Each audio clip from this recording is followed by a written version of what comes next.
Good morning, Bill. Good morning, Bill. How are you, man? It's cold.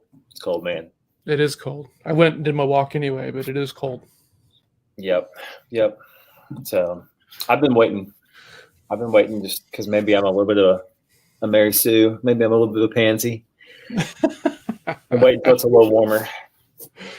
I got up and I looked at the weather and it said feels like 27, and I said, I'm just gonna go anyway, just for the toughness of it, right? Like that whole cold shower, doing the thing you don't want to do, and wasn't that bad. I feel pretty epic afterwards, and I'm glad that I did it. So mental toughness for the win. Start with hard stuff. There you go. On the top of the week with a win. On the top of the week with a win. Yep. So I will get mine done. I just will not be as Green Beret as John today. Man, that's a big leap from a little bit of mental toughness and doing something hard in the morning to the label of a Green Beret. Yeah. I know a couple of Green Berets, and I think that they would tell you that their experience was a little bit more difficult. yeah, I do too. I think they would probably slap me or smack me in the face just for even using that, because I was. Yeah. Man, how was the weekend?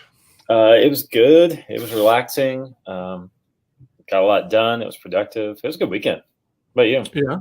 And Saturday, I just had a bunch of open loops in my head, and so really just needed to kind of get it done. So I got a lot of work done on Saturday, which took me about 4 hours, but I wrote this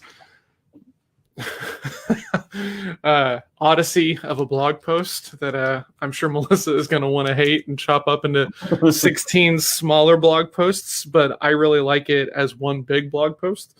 So we'll see how that goes. I watched a lot of 311 over the weekend because they were doing some live shows, and then somebody hooked me up with a recording of the first one that I missed.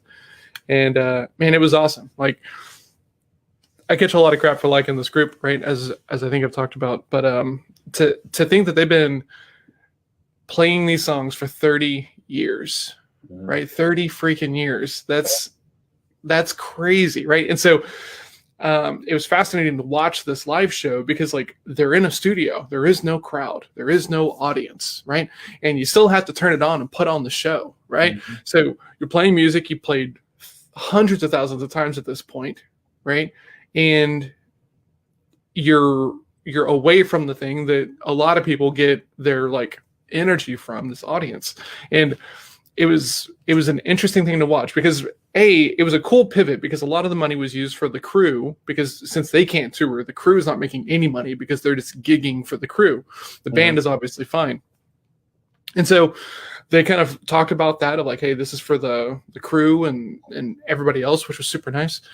And they actually like built out a whole studio for these things. And so they're going to do a bunch of albums front to back. And I was astounded though to just like watch them still be able to like want to do it and enjoy it. And it was cool to hear them talk about it. They're like, you know what, this is just a short-term solution. Like, we love you guys. We miss you. We can't wait to be out there doing it live in front of you because it is better. But, hopefully this was a good experience. It was really, really, really cool. That is very interesting. I had not seen any of that. Like, I saw that you put a link up, and I did go watch the video because you talked about it on Friday. Yeah. About the raindrops in your head, which is cool. Cool metaphor. I like very that. Cool song. Yeah. But yeah, man, there's so many interesting things going on. What's up, people? People. Yeah, doing just interesting things, right? Like sitting down and playing an album front to back with no audience. It's kind of cool though. I like the creativity that's coming out. It was really cool, but because like apparently they go and they do this occasionally back in their hometown. So they'll show up and they'll play like a whole album like front to back, kind of like once a year. Is like a is like an homage to their like original city, because they're from the middle of nowhere, and yeah, man, it was cool. It was a completely different experience. I've never like heard one of these albums live front to back, and it was really cool, and it was a fresh take. And for a $20 experience, it was even more enjoyable than some of the $20 and $50 shows that I've been to of theirs, right? Because there is no distance anymore because it's just all right there. The quality was good. The sound was amazing. It was really interesting. That's very cool. Okay, so this is something I get made fun of for. Not that Gabe's making fun of me. He asked about the vest this morning, but I was at one of my sons. He's in the worship band at church, and one of the other kids who plays keyboards, it was a girl. She's like, explain something to me. I was like, what? She goes, vests. Go. And I was like, it's a layering option in Texas, like if I probably lived up north, I'd just straight up be in a jacket. But I was like, it's not really a style choice. Like for me, it's another layer, a nice thin layer. And it's, my arms are still free to do what they want to do. And, I am with the people who don't get it. Right. There's this comedian, his name's Arj Barker, and I think he's bigger in Australia than he is here now. But he's been on some Flight of the Concord stuff. And so he's got this bit where he's like, vests. Why? Right. And like he just happens to be on stage wearing a big puffy vest. And he goes, now hold on. Let's look at this logically. Are my arms ever going to be warmer than my core body? No. Why the fuck am I wearing this? And he's just standing there. It's so funny. That's awesome. Love it. He's like, because my arms and hands are always so warm, right. and my body where my core temperature is always so cold. And I lost it. The very first time I ever saw that, I was like, that's freaking funny. Well, Flight of the Concords are hilarious. So Flight of the Concords are hilarious. Yes. That would make sense. Yeah. I don't know. The answer is I don't know. I have it and I wear it, and there it is. There you go. That's the thing that I don't like, or not that I don't like, but I don't understand is the Patagonia vest, right? Because like they're expensive. It's a premium brand, right? Like I love Patagonia stuff and everything, but this whole like oil and gas, I'm gonna go get the Patagonia thing, it's so then Patagonia came out and was like, look, you can't we won't sell you these vests with our branding if you do something that we don't approve of, which I thought was pretty cool, right? Because Patagonia is obviously not on the same side as many oil and gas companies as far as yeah, for sure. Yeah, well, Patagonia is a style choice largely, and it is it's a culture. So you're buying it because largely most people, I would say, at least half of people buy Patagonia because they know what Patagonia is about, right? Yeah. So the rest of it is like college kids who see a brand and, Yeah, Highland Park, throw this bad boy on. SMU, TCU, all that stuff. Yeah. No, this is Walmart. This is $9, $11 at Walmart. So there's no pretension going on here. Yeah. Man, okay. So big weekend because two things happened. Number one, I got my prompts from John Hill. That was epic. That was epic thing number one that happened. And so John and I had a nice little discussion back and forth on Discord about that. And so that was fantastic. John the imposter and Jake the imposter had some conversation and hashed it out. Yep. And that was awesome. And then the second thing is, I think I had a little bit of a breakthrough on how we could do something with this show to continue to tweak the BIL bet and the things like that to make it even a little bit more helpful and productive for us, and so it becomes more helpful and productive for people watching. So we have not talked about this. No, do we need to talk about it offline, or can you just drop the bomb? We can do either. Yeah, I mean, the idea is right. So the whole one of the major reasons we started was let's put our stuff out there. Let's work on stuff together and out in front of everybody. And we started well that way with the BIL bets, and you have the tracking sheet that we're using, which is working well. But we've gotten a little lazy on the BIL bets. Yep. And we've gotten a little lazy on discussing kind of day to day, actually what's moving us in a direction. we just kind of discuss our day right now, which is a lot of fun, to be honest. But my thought was, you're about heavily, not obviously, I'm not putting either one of us in a particular, whatchamacallit, silo, but practice is a big thing on your side, and coaching or mentorship or some sort of like coaching is a big thing on my side. And so I think we should practice on air every week, something around practice and coaching. And that means that we can pick a subject for the week that we're going to measure on the spreadsheet. We're going to make a BIL bet about, and then we're going to, on the air, somehow practice it and coach it very specifically. So to each other or to people who are on the air. Then that way, guess what? The format of the show has a little bit more of a feel to it, and we're actually helping each other move forward faster. Dude, I dig that. You go first. Ready, go. Chris. This sounds awesome. I don't understand the rules or the scope of this thing, and there's no clear expectations. So you go first. The answer is no. We'll discuss off air. We can get some rules and expectations and things around all that stuff. I just thought that would be cool because at the end of the year, we're thinking like that right now, right? We're like, what's really something about the January, and you and I neither like New Year's resolutions, but we both can't deny that January has this power of flipping the calendar over. So I got some extra fireworks on our gas tank right now. Absolutely. Yeah, man, I dig this, right? Because like we both like help each other out on like little bitty things that are part and parcel of the things that we talk about here. But sometimes it's ego, sometimes it's just like, this is just expected kind of stuff. But the expected stuff is the stuff you have to talk about the most, right? Because that means that you're doing it without any thoughtful intent, which means that like you're for sure not explaining it to somebody else. I was hanging out with a friend of mine for some Saturday morning distance coffee. We're talking about his daughter is 11, and he was talking about driving because we're talking about this knowledge transfer from person to person and how you just can't help but there be gaps. And he's like, like thinking about it, just this idea of like, hey, just push down on the gas pedal a little bit harder.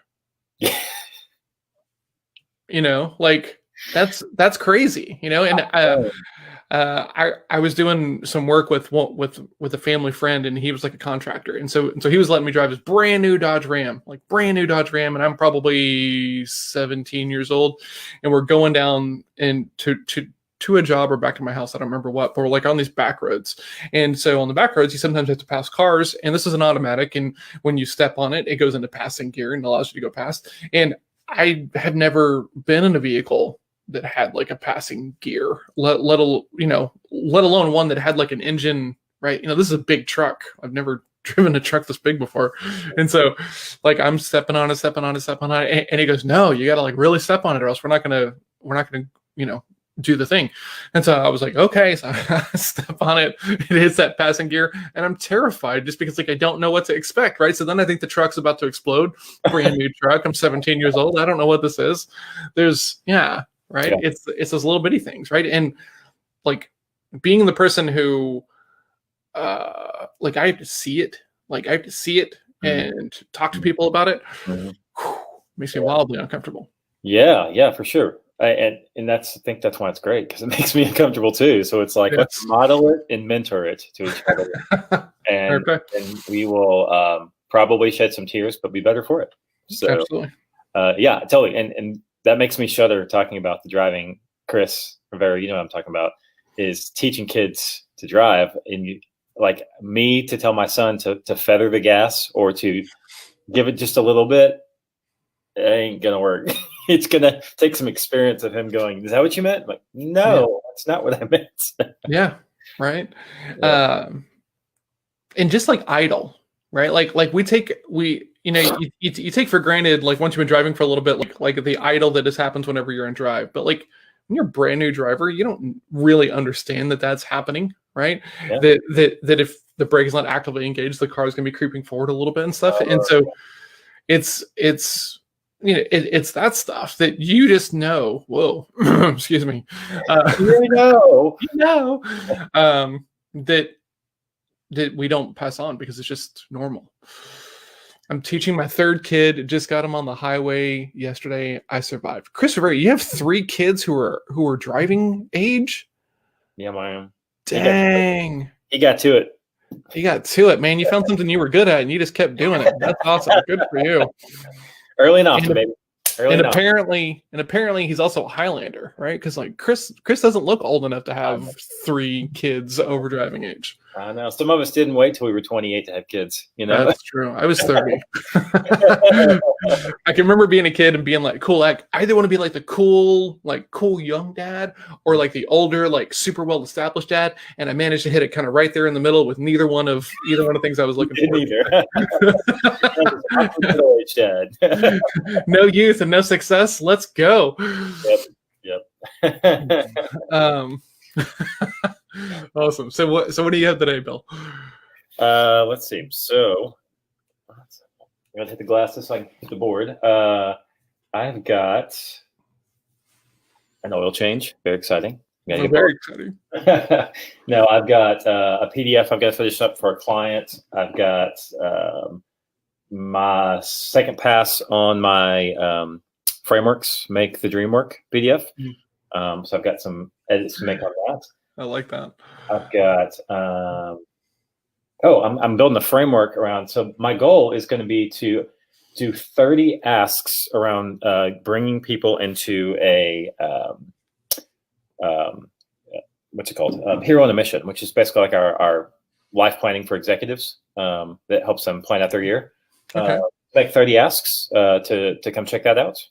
So is that a free thing, or are you charging for it? It's going to be a freemium. So it's going to be like a low cost situation.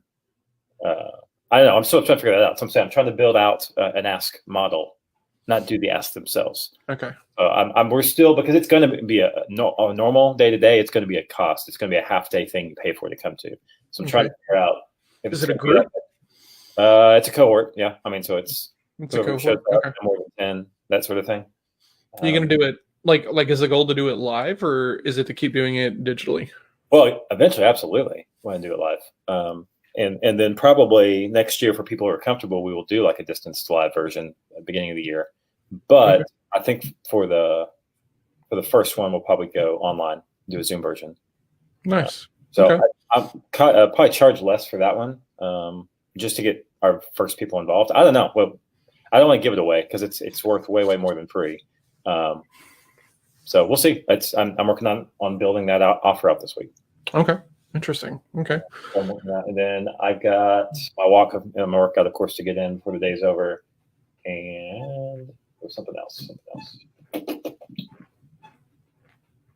Oh, I got to go through that stuff that you sent over again for your prompts for top of funnel stuff. Oh, yeah. Because I've only been through it once. I just read through the thing and commented back. So I want to go back through it again and kind of digest it some more, and then schedule some time with you to tell about it. Yeah. So let's talk about this for a second, because I thought this was pretty funny. So Jake was like, hey man, so we're talking about the thing, and he's like, I just need some lightweight framework and some questions. And I'm like, okay, cool. And the lightweight 2 pages. Yeah, no, I think it's 3. Yeah. I get done and I scroll back up and I was like, yeah, this is lightweight for me. That's right. Only. Yeah, I'm going to need a tutoring session. The cheat sheet is like the smallest print. You got the magnifying glass and it's front and back and laminated. Actually, the lightweight version I wanted, and he's going to give me the key and be like, "Oh, great, awesome, that's it. That's what I wanted." The context is super valuable. So, yeah, I mean, without all the context and stuff like that at the top of it, it would probably be like way less. But I thought that would be helpful for you guys like later on as well. So yeah, definitely, absolutely, awesome. Yeah. So yeah, so we need to go over that. I have a one-on-one with Jordan, who's on one of the teams that I'm coaching. I've got 11 o'clock with the real estate mastermind, where we should be launching our cold email today. So I'm excited about that. There's a guy who I'm doing some work with, and so we're agreeing to meet every day for like 30 minutes to just kind of mindset polishing, make sure we're both on the path and doing the things, being intentional. And then I got lunch, and then I have a coaching call, and then I've got a break, and then I've got a CRM kind of support call. So this is her third one. So she'll get one more next week, and then she'll be up and off to the races. But she's killing it. She's already got like all of her deals in there, and the stuff that she wants to do is like really, really cool because it shows that she's actually using this tool, which is fantastic. And yeah, schedule is done at 4.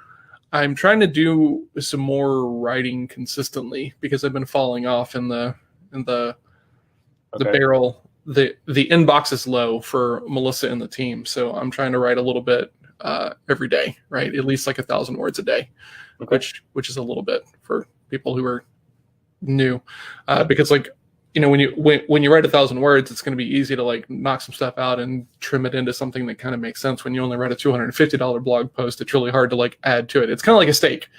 Always undercook, don't overcook, kind of deal. So yeah, totally, definitely. Definitely. So yeah, so that was kind of it. Man, it was cool because on Friday, Noah does this office hours thing. It's like a live thing, and you can hop in there, you can ask some questions and stuff like this. And I've been going to these for a while. And he always ends it with like, okay, cool. What are you doing today for yourself and for this weekend for yourself? And so I was talking about the 311 show, and he was like, oh man. And it turns out he's a fan, and we were gonna like try to do it together, but that didn't work out. But it was just cool. So it's nice to have some buy-in, because once again, right, they're kind of like Nickelback in some circles. I catch a lot of crap for liking this band. I just haven't heard that flack. Oh, really, man? I like them every time in my opinion. No, well, sure, and maybe it's just my friends who just like to be like needling assholes. Yeah. Yeah, they're definitely one of those bands you either love them or hate them kind of thing. So it's fine. Yeah, I like them. I can tell you, until you brought them up, I hadn't listened to them in 8 years. Oh, yeah. That's fair. I remember them, and they had some really great hits. And then, 311. So it's just kind of like, yeah. It was crazy because like Melissa is so eclectic in her musical tastes that, she was starting to have like a huge impact on like what I was listening to, because before Melissa, it was all like hip hop, 311, and like a couple of other bands, but like it was mostly all hip hop. And then like Melissa shows up, and she's showing me like Bowie and this, glam rock and all of this stuff. And I'm like, okay. And then I start to get into it. And so this kind of fell off like the 311 focus. And then I don't know, there was a big break in records. And so, whatever, but it's cool, man. 30 years is a long freaking time. Right. And like watching the show, I was like thinking about like interviewing them, right? Because like, how do you manage the egos? Right, because like so many other bands and group collaborations don't, right? Because it's just really hard to do. But these guys seem to do a fairly good job of it. And then the other thing is like one of the guys has a whole other band, right? That they're writing stuff with. And so I'd be really curious to like learn about like, hey, how do you differentiate the processes for writing for these different types of collaborations, or do you at all? Is it still like the creative thing, and like you create and then you say, okay, this is going to go this way, or this is going to go this way, and especially after doing it for so long, like to like still have like that much momentum and that much love for like wanting to create music is awesome, right? Like, well, yeah, I heard on the radio over the weekend when I was in the car that Steve Perry of Journey, because I listen to classic rock a lot, and Steve Perry's still writing 2 hours a day from Journey. Is he really? He spends 2 hours a day writing. But he can't sing anymore, right? Like there's something wrong with his vocal cords, I believe. But I'm guessing he's selling it, right? I mean, yeah. But and the then whole ghostwriting thing is huge. Well, and there's as many or more people in like Nashville, for example, that make a living off of writing than any singing. Oh yeah. But no, I was thinking because AC/DC came out with a new album this month. They've been on 50 years, and it sounds exactly the same as their other. Exactly the same. Yeah. It's insane, but that's 50 years making. Yeah. So. I love that joke about like AC/DC. They don't really have like 13 albums, they have one album that they've done 13 times.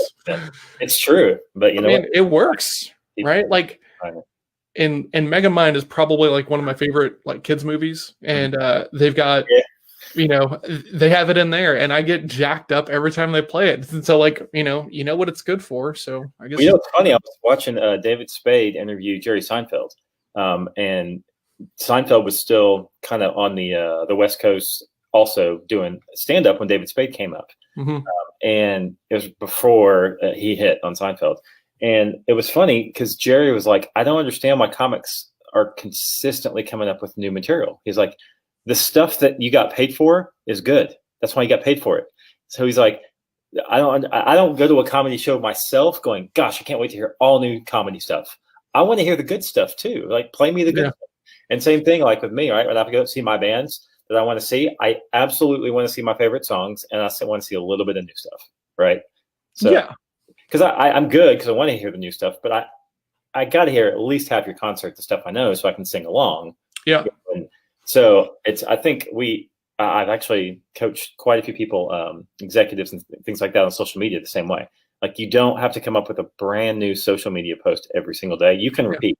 People didn't see your stuff yesterday, and then and if it's important, say it again. Yeah. I feel like comedy and music are a little bit different in that light, though, right? Like, I feel like in comedy, there is this constant push for like new material and new work and stuff like that. And part of that, I think, is due to the medium, right? Like, when, a lot of these bands that have been around for like a long time, like you get you get that like inside baseball of like, oh yeah, man, you remember that one time in Topeka when this didn't work, or like whatever that looks like. But when you're a comedian, it's just you, it's just your stuff, right? There is no like collaboration with anybody else on the stage. And yeah, I feel like it's different.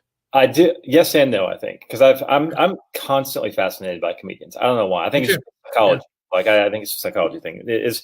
They have such a tight-knit community that I think that's their collaboration. Like, because anytime you go watch two comedians interview each other, they always talk about different shows and things they did together and how they bombed this part and nailed this part and who was on before them and what happened the day before when they showed up. There's always this really cool like camaraderie, like a team that you don't hear a lot of other places. And most comedians don't come out with new material for years. Like, it's not like they're, you get a workshop it. You don't get a new Netflix special every year. You get one every 3 to 5 years. Yeah. Like Chappelle's put out 2 in 5 years, right? Yeah, something like that. So all those guys. So it's they work the same material out in clubs and different things for years and years and years, and then it becomes a comedy special.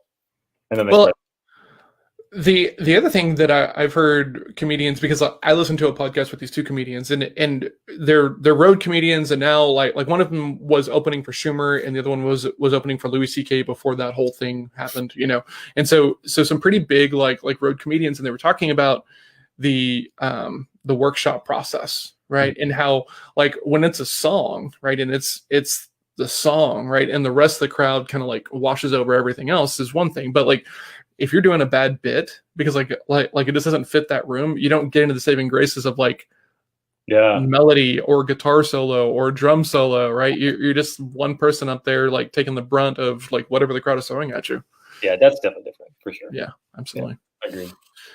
Well, awesome, man. Well, I need to go. You have to go. This is a good app, I would think, right? About mastery and staying in your lane for so long that it's, man, well trod at this point. So yeah. Yeah, and still people buying it. Yeah, absolutely. Yeah. Thank you to Chris. Thank you to Michelle. Thank you to Levi. Thank you to Gabe for coming and hanging out with us. You guys have a great week. It is Monday, best day of the week. So start strong, and we'll see everybody in the morning.